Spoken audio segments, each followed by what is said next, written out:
Terremoto nel mondo dei videogiochi.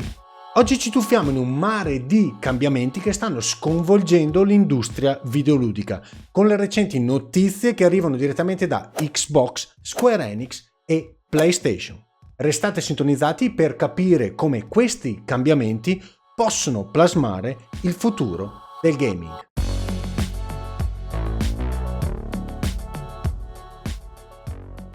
Ciao a tutti gamers, bentornati su Ska Gaming, io sono Ska e benvenuti sul mio canale. Se non l'avete ancora fatto vi invito ad iscrivervi al canale cliccando sulla campanellina per non perdervi nessuno dei prossimi video che arrivano su questo canale. Questo non è un video di hating, non mi lamenterò dei cattivi del mondo del gaming. Se è questo quello che cercate, ci sono già moltissimi video e content creator che hanno cavalcato la cresta dell'onda negli ultimi giorni e nelle ultime settimane. Oggi mi focalizzerò sulle ultime news e gli ultimi cambiamenti e di come possono plasmare il futuro dei videogiochi. Partiamo con Xbox. La scorsa settimana è arrivata una notizia bomba. Ben 4 studi chiudono i battenti. Arcane Austin, quelli di Redfall e Prey. Tango Gameworks, i creatori di The Evil Within, Ghostwire Tokyo e Hi-Fi Rush. Alpha Dog Games, studio dedicato ai giochi per cellulare come Mighty Doom, e Roundhouse Studios, che entra a far parte di ZeniMax Online Studios. Insomma, un vero tuffo al cuore per i fan di questi studios. Microsoft ha annunciato che sta adottando decisioni impegnative per potenziare gli investimenti in settori strategici del proprio portafoglio, con un focus particolare sui titoli di punta, come confermato anche da Matt Booty.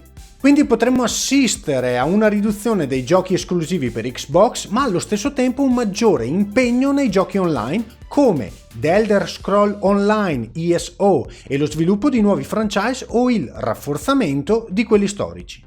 In linea con questa strategia, Microsoft ha creato Elsewhere Entertainment, un nuovo studio interno di Activision che si concentra sulla creazione di un nuovo franchise AAA story-driven e con l'obiettivo di ridefinire questo genere di giochi.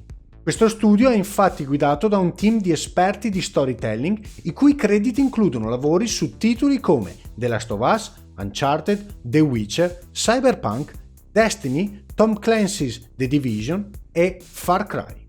La recente mossa di Xbox si allinea a una strategia più selettiva mirata a produrre titoli di grande rilievo capaci di distinguersi nel mercato e rilasciati su più piattaforme, come confermato da un report di Jeff Gordon su Windows Central che dichiara la presenza di un'operazione dal nome in codice di Latitude all'interno dell'azienda e supportata da Satya Nadella, CEO di Microsoft. Questo approccio solleva molti punti interrogativi e potrebbe preannunciare un futuro caratterizzato da un numero minore di lanci, ma si spera con giochi di alta qualità e rilasciati su più piattaforme. Passiamo ora a Square Enix, i signori di Final Fantasy e Kingdom Hearts. Cioè, questi hanno deciso di fare una cosa pazzesca. I loro giochi di punta non saranno più esclusiva PlayStation. E li potremmo giocare anche su Xbox e Nintendo Switch.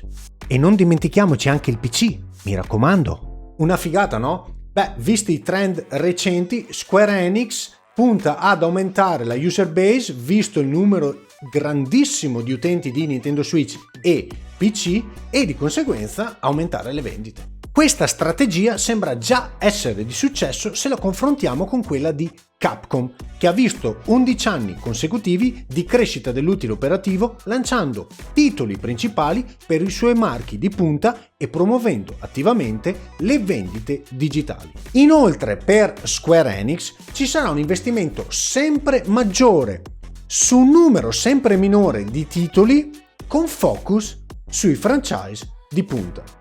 Avete notato la similitudine con la strategia di Microsoft e la vecchia strategia ormai di Capcom?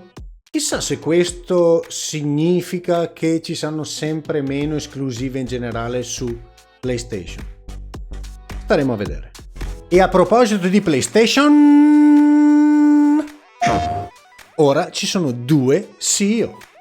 Dopo il ritiro di Jim Ryan e il periodo di CEO ad interim di Hiroki Totoki, prende il ruolo di CEO l'accoppiata Herman Hulst e Hideaki Nishino. Herman Hulst, che attualmente ricopre il ruolo di capo degli studi PlayStation, sarà nominato CEO di Sony Interactive Entertainment Studios Business Group, SIE Studios Business Group, mentre Hideaki Nishino sarà nominato CEO di SIE Platform Business Group ed entrambi riporteranno al CFO e presidente di SIE Hiroki Totoki. Non mi aspetto grandissimi cambi di strategia, visto che entrambi lavoravano in stretta collaborazione nel team di Jim Ryan, il che significa anche in questo caso una continua dedizione per i franchise di punta di PlayStation, almeno per i titoli first party, con una continua espansione anche su altre piattaforme come PC, ma anche Nintendo e Xbox, come abbiamo visto con MLB The Show. Speriamo solo che i nuovi CEO inizino a imparare meglio, a conoscere meglio l'utenza PC e non facciano gli stessi errori che hanno fatto con Helldivers 2 e Ghost of Tsushima su PC.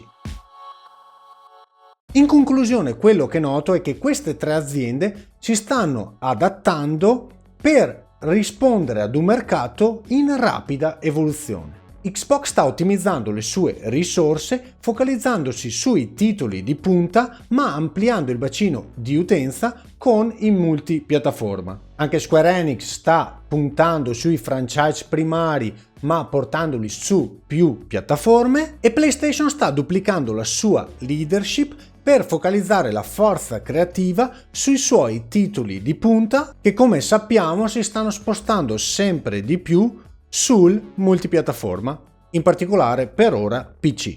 Questi cambiamenti suggeriscono un'industria che si sta muovendo verso un ecosistema di gioco più unificato e accessibile, posso giocare dove voglio a ciò che voglio, con un'enfasi sulla qualità e l'innovazione più che sulla rivoluzione.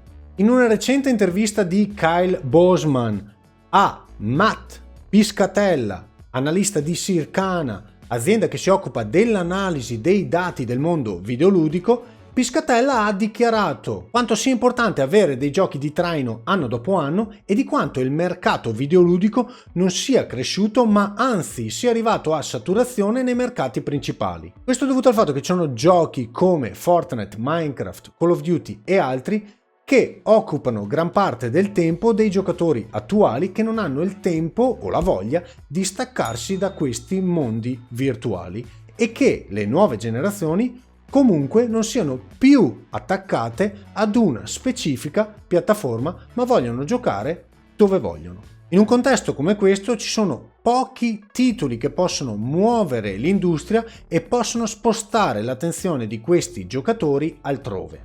I giochi di successo con buone vendite fungono da traino per l'intero settore. Quando un grande titolo viene lanciato, attira l'attenzione dei giocatori e stimola le vendite di console, accessori e altri giochi correlati ai precedenti.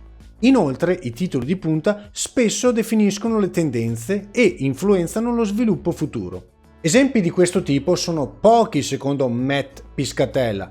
Quest'anno abbiamo avuto solo 2 esempi con Helldivers 2 e Palworld, che però non hanno raggiunto il successo di Hogwarts Legacy dell'anno scorso, e per il prossimo anno ci aspettiamo sicuramente uno scossone con l'arrivo della nuova console Nintendo, con Nintendo Switch 2 o come si chiamerà, ma il vero gioco che smuoverà l'industria sarà sicuramente GTA 6. Lucia, do you know why you're here? Bad luck, I guess.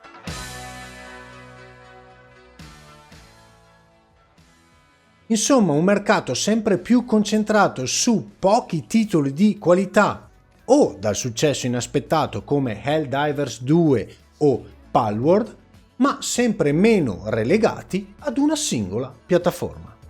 E voi cosa ne pensate? Avete notato anche voi delle similitudini nelle strategie di questi colossi del mondo videoludico? È un futuro che vi piace o avete paura di quello che state vedendo? Fatemelo sapere qua sotto nei commenti. Grazie per aver seguito il video fino in fondo. Se non lo avete ancora fatto, iscrivetevi al canale e accendete le notifiche. Condividete questo video con tutti i vostri amici e come al solito ci vediamo alla prossima. Ciao gamers!